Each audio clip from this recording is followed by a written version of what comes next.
আসসালামু আলাইকুম।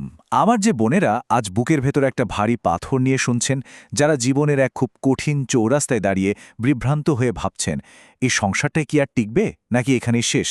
আজকের এই আলোচনাটা আপনাদের জন্যই। দেখুন, একটা সংসার মানে তো শুধু চার দেয়াল আর ঘরের ছাদ নয়, তাই না? এটা একটা দীর্ঘ সফর। তো এই সফরের সামনের সেতুটা কি আসলেই ভেঙে গেছে নাকি শুধুই পিছিল? আসুন আমরা একসাথে একটু বোঝার চেষ্টা করি। একটা খুব সুন্দর কথা আছে, কিছু ঝড় আসে ঘর উড়িয়ে নিতে, আর কিছু ঝড় আসে কেবল ধুলোবালি পরিষ্কার করতে। আপনাদের বুকের ভেতরের কষ্টটা আমি বুঝতে পারছি। মনে হয় যেন চারপাশ থেকে দম বন্ধ হয়ে আসছে। কিন্তু একটা কথা কি, জীবনে আর বিশেষ করে দাম্পত্যে ঝড় তো আসবেই।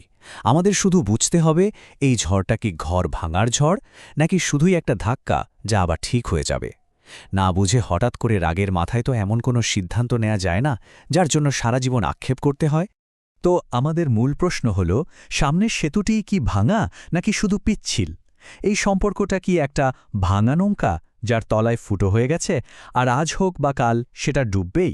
নাকি এটা এমন একটা পথ যা পার হওয়া এই মুহূর্তে খুব কঠিনও হলেও একেবারে অসম্ভব নয়? চলুন বিষয়গুলো একটু গভীরভাবে বিশ্লেষণ করে দেখি। প্রথমেই আমরা দেখব ক্যাটাগরি ক, যে ঘর আর জোড়া লাগে না। যখন কোনো সম্পর্কের ভিত্তিটাই একেবারে ভেতর থেকে পচে যায়, তখন শুধু ওপর দিয়ে তালি দিয়ে তো আর দেয়াল টিকিয়ে রাখা যায় না, তাই না? এগুলোকে আমরা বলি সংসারের লাল রেখা বা বিষাক্ত আচরণ। এর সাথে কোনো আপোষ চলে না। এর মধ্যে প্রথমেই আসে শারীরিক ও মানসিক নির্যাতন। দেখুন, এই শরীরটা আল্লাহ তাআলা দেওয়া পবিত্র একটা আমানত। এটা তো আর কারো হাতের পুতুল বা মারামারির দোস্ত নয়।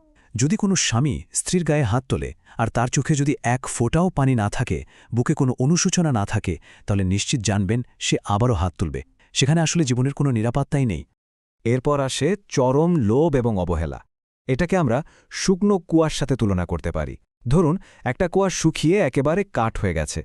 আপনি যতই চেষ্টা করুন, সেখান থেকে কি এক ফোঁটাও পানি তুলতে পারবেন?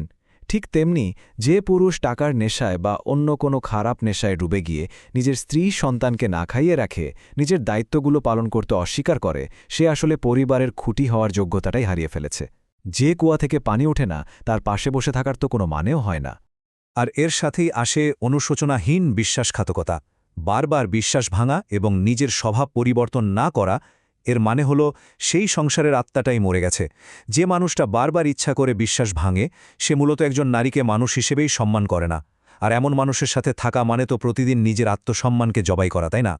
তো একদিকে আমরা দেখলাম সেই ঘর যার জোড়া লাগে না, যেখানে ইচ্ছেকৃত ক্ষতি করা হয়, যার আত্মা মরে গেছে, যা ওই শুকিয়ে যাওয়া কুয়ার মতো।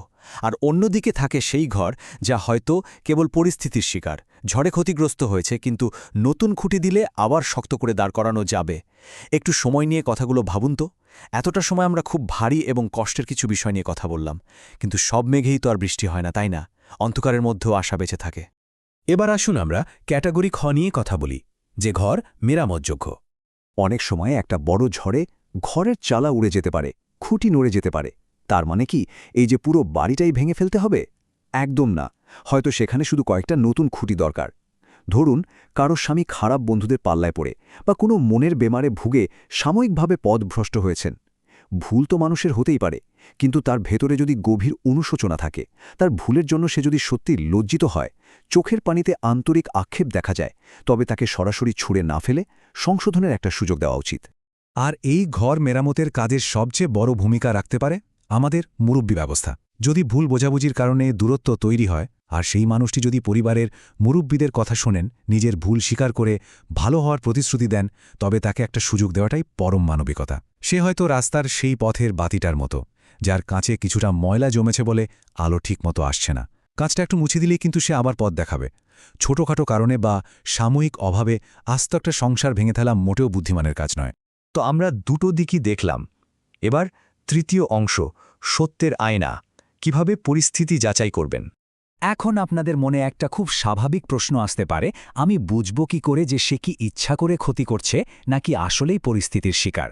এখানেই আপনার প্রজ্ঞার পরিচয় দিতে হবে। আপনার সবচেয়ে বড় হাতিয়ার হল আপনার নিজের বিচার বুদ্ধি।